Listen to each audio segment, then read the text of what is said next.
There are a lot of patients out there who are struggling with their heart failure, but there is no reversible component. During COVID, there was a lot of patients we had in hospital who were struggling. They had cardiomyopathy, heart just wasn't pumping, they were struggling with their lungs, very difficult to maintain their oxygenation. That would be one of the perfect.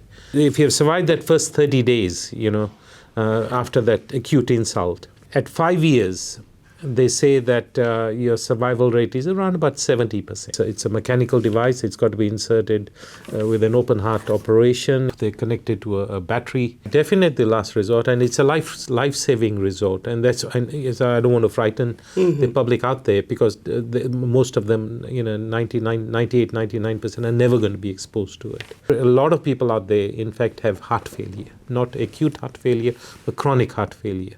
Implanting that is about $150,000 to $170,000. So these are expensive technologies. Certainly, where they can save lives, we shouldn't be thinking about the money. We should be, be doing it.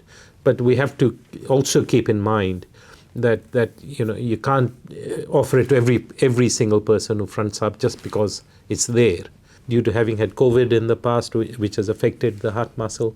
So the bigger focus really has to be, how do we manage those patients with heart failure?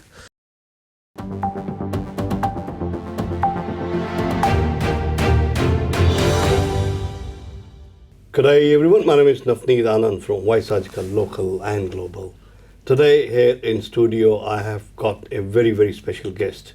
I have got Dr. Anil Agarwalla, who has got 30 plus years of experience in cardiology. Dr. welcome to the show. Thank you, Navneet. Nice to be here. Thank you for taking your time out and visiting the studio. The topic that I want to talk today is ECMO. What exactly is it? Look, ECMO is it's a very complex topic. To be frank, the average person out there never going to hear about it. They're never really going to be exposed to it, because it is used infrequently. It's a life-saving intervention. It stands for extracorporeal membrane oxygenation. So effectively, when someone has an acute heart problem or a lung problem, for example, if someone's had an out-of-hospital cardiac arrest and they're brought into hospital by ambulance and they're really struggling, blood pressure is very low, the oxygenation is very low.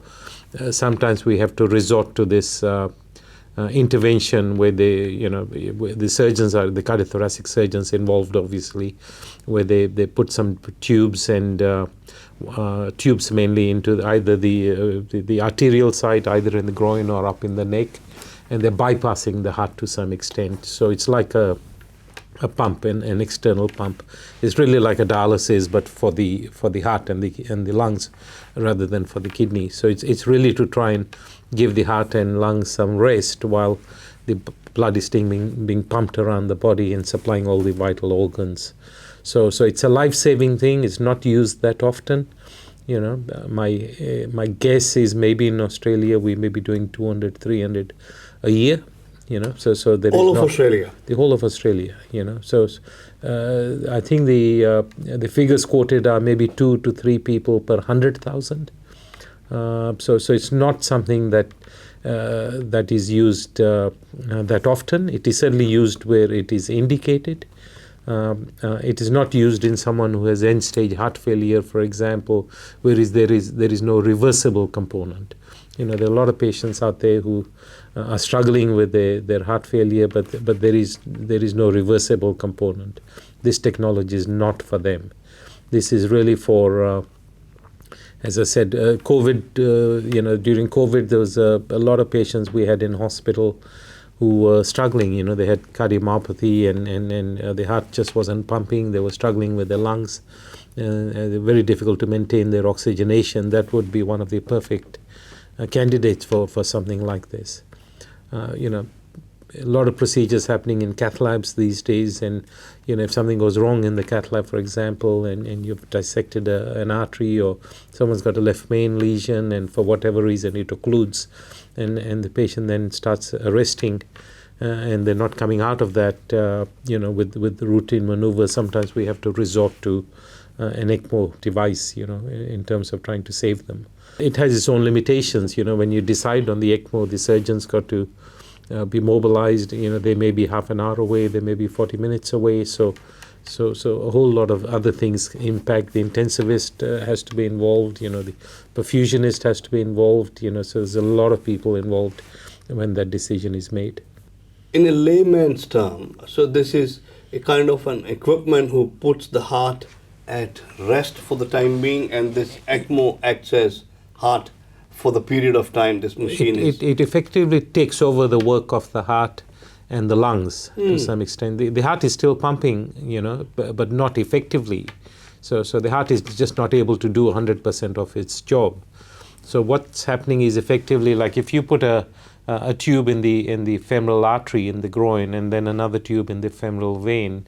So the blood is coming into the femoral artery, then goes out through a tube, goes into an oxygenator machine, that's the membrane.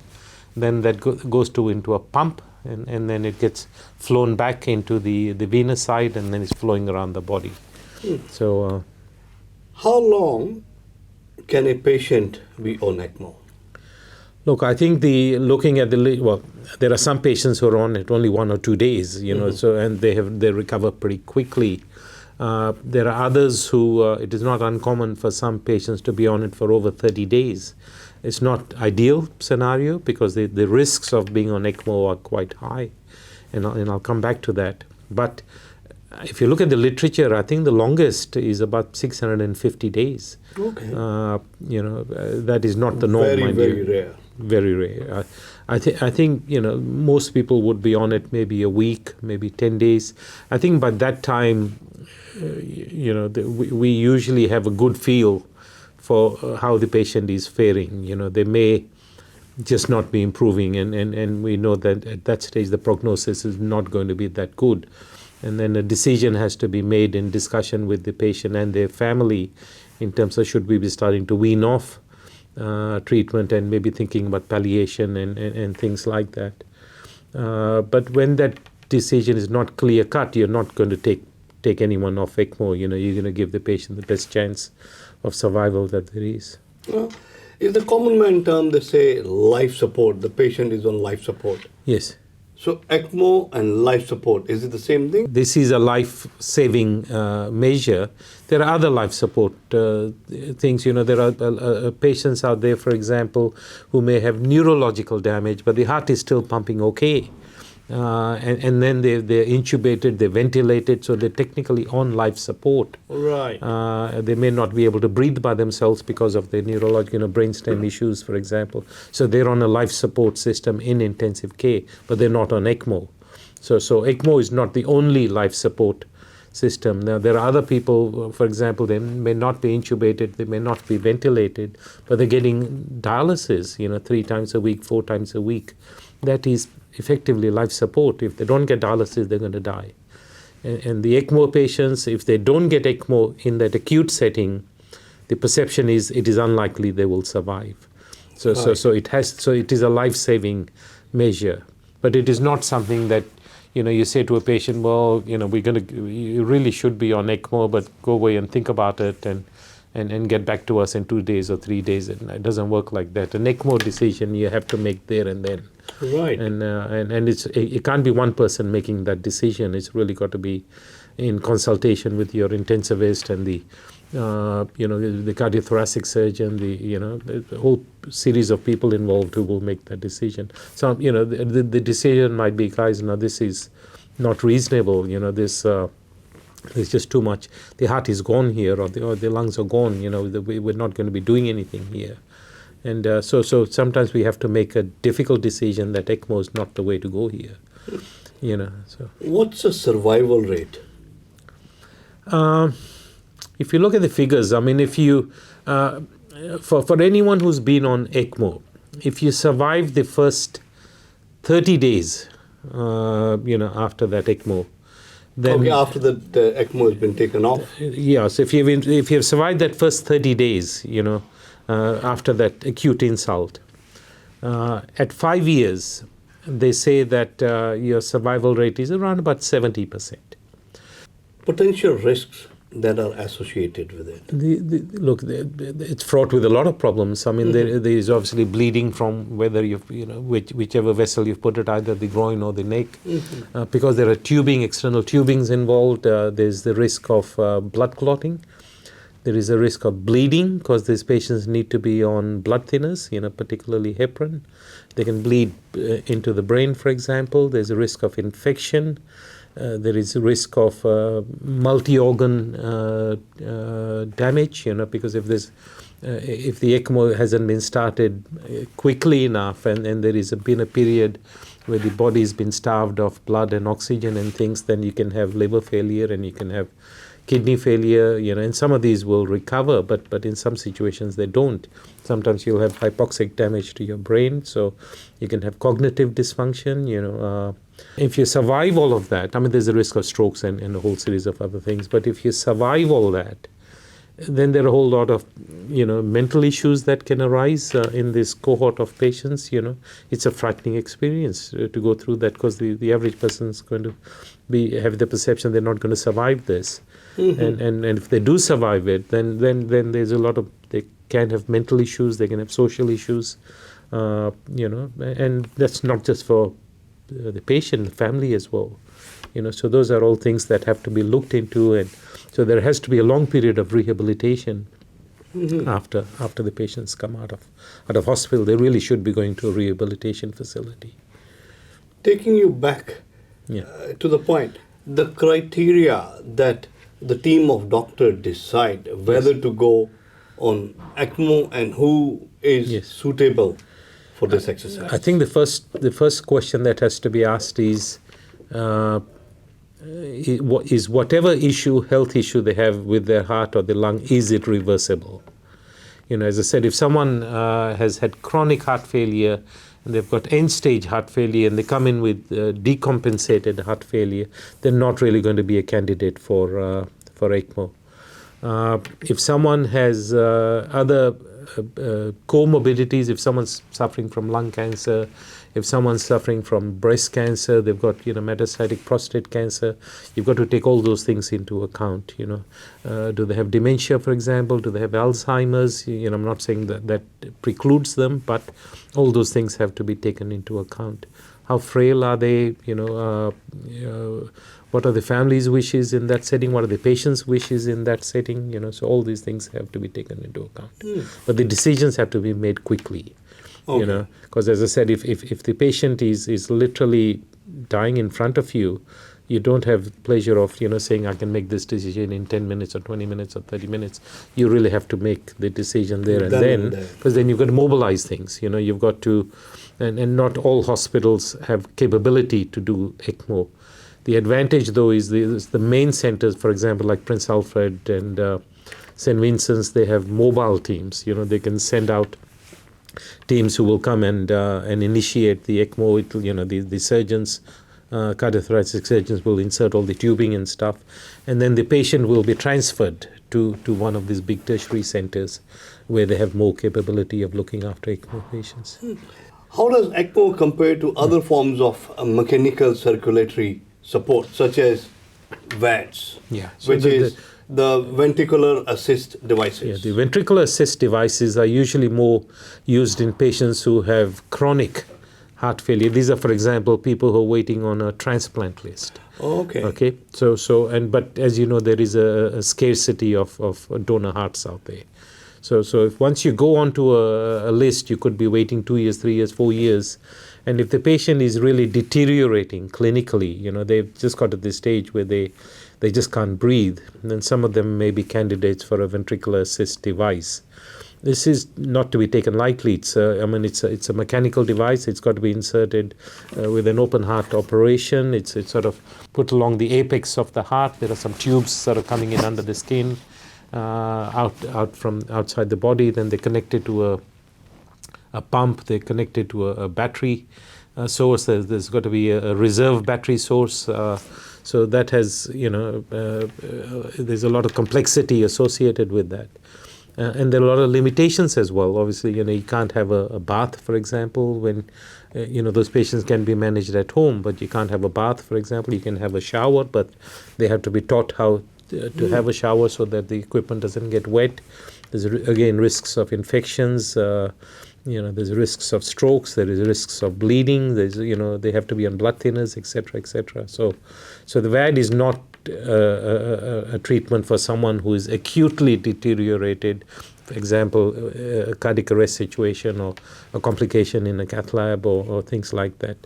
Majority of those patients who get the VADs are the patients who are on a transplant list, and they're not really getting a transplant because of the scarcity of hearts.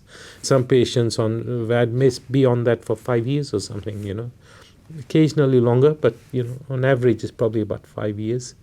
But they have severe limitations on what they're able to do. So talking about the key considerations for managing the patient's own ECMO, including the anticoagulations and monitoring. Yes. Well, the ECMO patients have to be in hospital. The ECMO can't be managed as an outpatient. So you have to be in hospital. Most of them are in intensive care, so they're not mobile. So the anticoagulation is dealt with usually by the intensivists. Right. It means a heparin infusion, intravenous infusion. Some of them might need to be on antibiotics because they're either got chest infections at the time, or they could have some sources of infection near the cannula sites and things like that. The anticoagulation is not that difficult in terms of initiating it, but it has its own complications because it makes them prone to bleed, particularly where the cannulas are inserted, and bleeding into the brain, for example. If I ask you to discuss any recent advancements or innovations in ECMO technology or techniques. Look, ECMO, I know there's a lot of work happening behind the scenes. The devices are getting smaller. The membranes, they're working on slightly better membranes. I know there is certainly some information on having an ambulatory ECMO.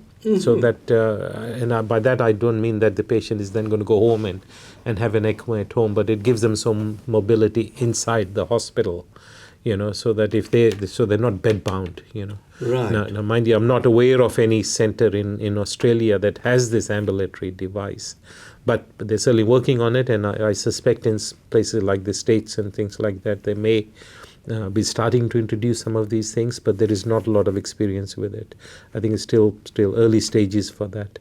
The main advancements is the tubings are getting better, the size of the pumps are getting smaller, and the experience with ECMO is increasing. So that I think the survival rate is probably improving a little bit because the experience amongst in the bigger hospitals is improving. I think they say that really the big hospital should be doing around about 20 ECMOs a year, to maintain their experience. You don't really want to be in a situation where you've got 50 centers offering ECMO, but they're all doing 2 or 3 patients. It's not good for the patient. It is good to have, I think in New South Wales, for example, we've got about 8 accredited ECMO centers. They're the big hospitals like the Prince Alfred's and the St George and Westmead and Liverpool and John Hunter, Prince of Wales, North Shore, those sort of places. So what are the common challenges or the complications that are encountered during ECMO therapy, and how do you address them? Well, again, I think the person who usually addresses them are the intensive care team, but the main ones are infection.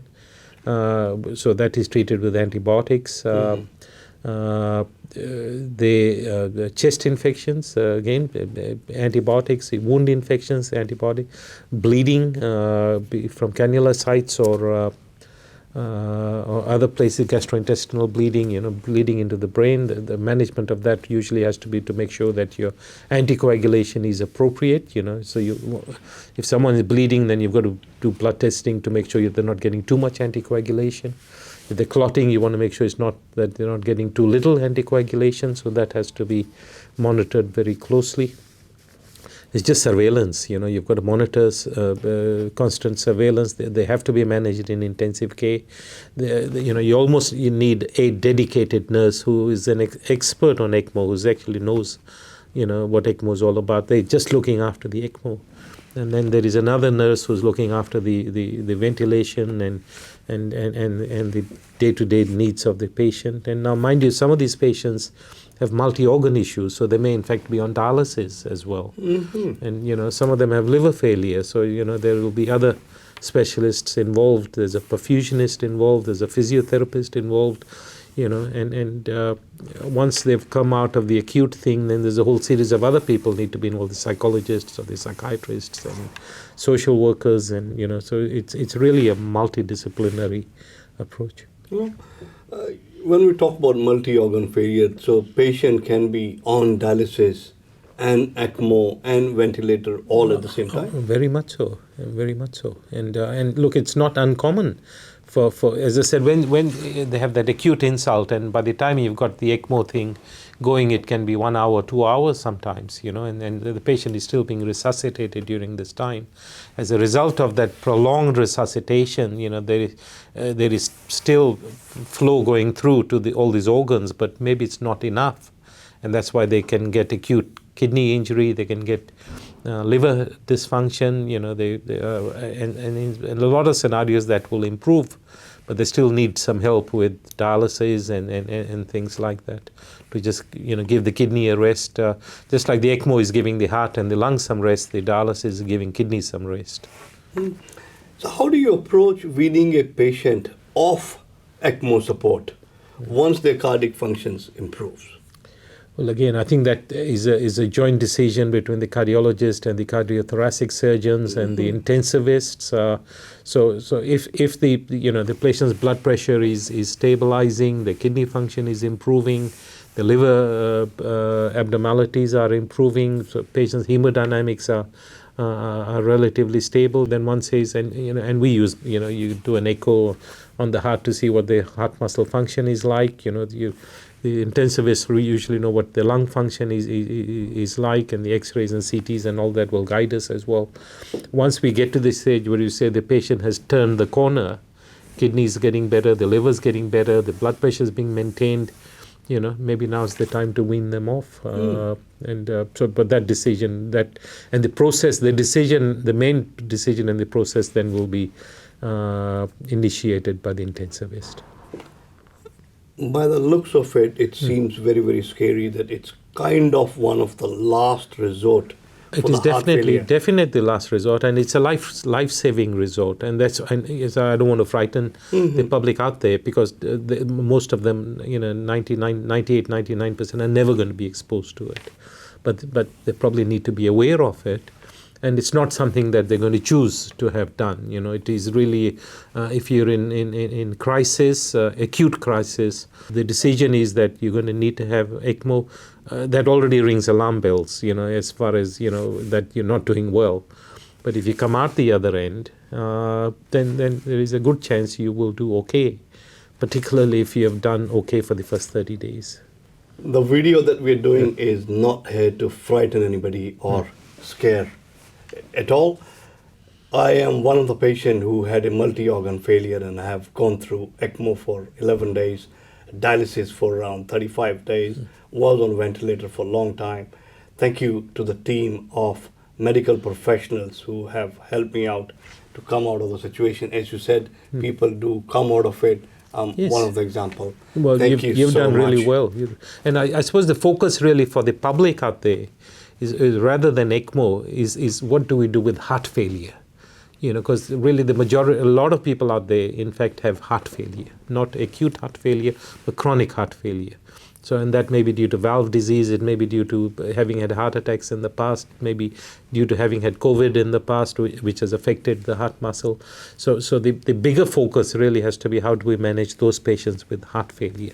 And there are lots of good drugs now which we use, which improve prognosis. There's obviously looking after the risk factors, the blood pressure, diabetes, no smoking, alcohol, minimizing alcohol intake, having a healthy diet, trying to keep the weight down. There should be a big focus on that. The ECMO is important, but as I said, the focus technically should not be on ECMO. So what would be the advice that you will give to the patients and the families, of course, who are considering, or probably ECMO therapy as a treatment option, they are just giving it on the spot, so they have to make a decision. So what would be your advice? To be frank, it's like if someone is arresting in front of you, the doctors are going to make a decision. This is patient needs ECMO. If the patient is awake, then we're going to inform the patient of that and at least get a verbal consent. They're not going to be in a position to be signing any consent forms and stuff, but we're doing due diligence, so the patient needs to know that this is what's on the cards. If the patient is not in a position to make that decision, we will usually send a reasonably senior medical staff member to go out and have a word with the family, to let them know that this is what we are planning. It would be highly unlikely that a family member will say, no, don't do it, because if you don't do it, the patient is going to pass away. So the 99.9% of family members will say, just do whatever you can, doc, to save my relative. The rare scenario might come where they say, look, now has got gross dementia, or he's suffering from lung cancer. Is this? Please don't do anything. Let him go in peace. And that happens rarely. And we have to accept those. Honor that sort of decisions as well. 100%. The quality of life after ECMO. What about that? Look, it'll vary from patient to patient. I mean, look at yourself. I mean, you back to 100% of what you were. If anything, you're better.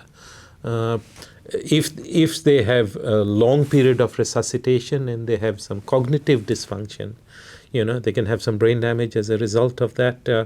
That will impact their quality of life long term. As I say, one of the major issues is the mental hurdles, because they've just survived death, and that's not an easy thing to come to terms with. So, and this is where they need help from family, they need help from friends, they need help from psychologists. And some people deal with it better than others, but we as doctors and allied health staff have to keep that in mind, and it has to be in the top of our mind that you need to be helping, and you need to be able to recognize that, because some patients are in denial. No, I'm fine, but they're not. So it's important we keep that at the forefront. Look. To be honest, my suggestion to each and everybody, I don't wish anybody to go through this situation, but if one does, keep your head strong. That does help to come out of the situation as early as one can. Dr. Saab, thank you so much for this conversation. But before I wrap up, one final question. The long-term side effects, and does it affect the lifespan as well? I think if you haven't got any residual end organ damage, then no, it shouldn't affect your long-term survival. If you've been through ECMO but you've got some residual heart muscle dysfunction, yes, that's going to affect your lifespan. That normally has to be managed then with appropriate medications and things like that. But if someone's left with a degree of kidney dysfunction, yes, that will impact your lifespan. So it really comes back down to what is the end organ damage, not acutely, but 6 months down the line, 12 months down the line. Is there any residual heart damage? Is there any scarring on the lungs? Is there any brain damage? Is there any kidney damage? Those are the things that are going to affect the lifespan. But if all those things have normalized, and the mental status is good, then they should have good quality of life. This is a wonderful technology that has come up in the recent days, ECMO. The cost involved with it.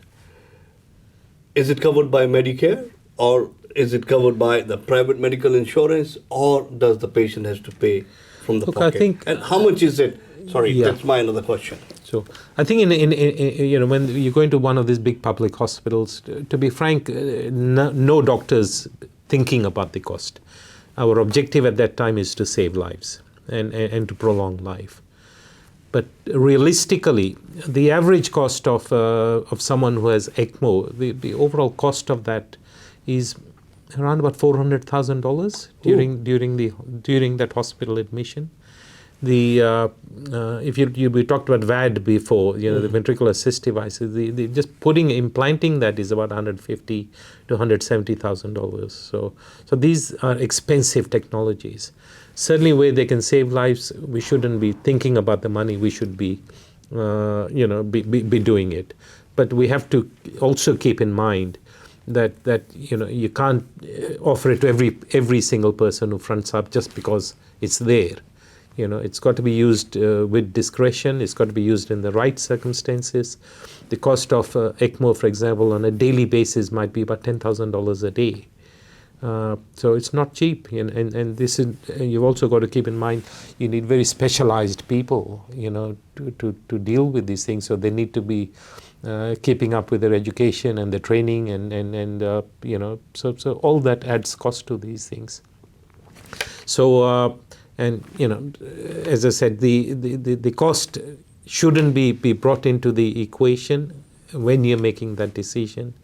But it needs to be kept in mind at the periphery in terms of patient selection, and this is what comes in.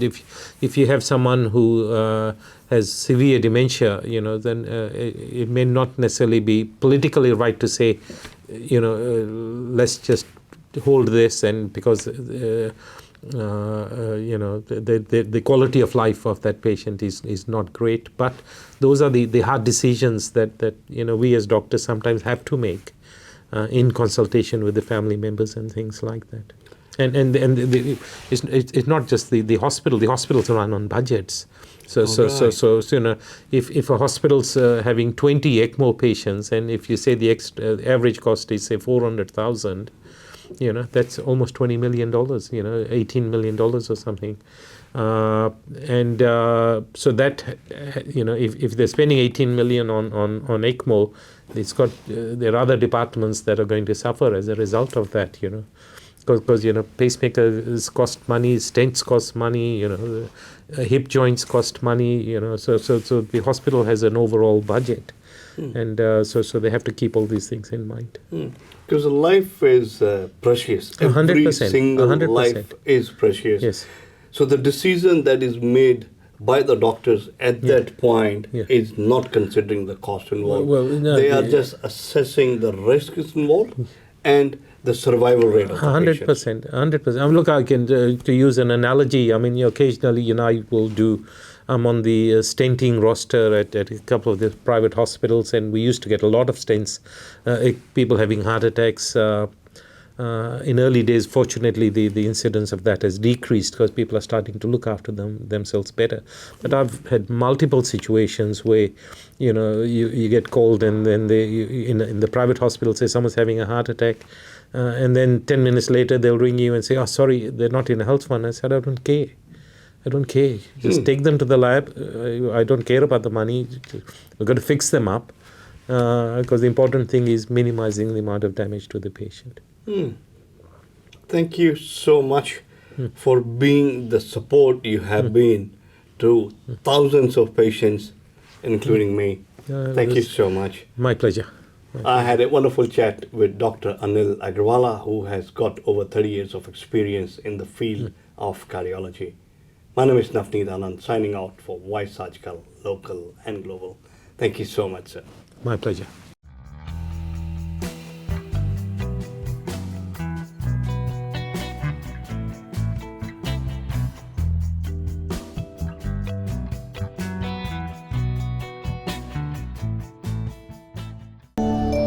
VG Times. Be with the times.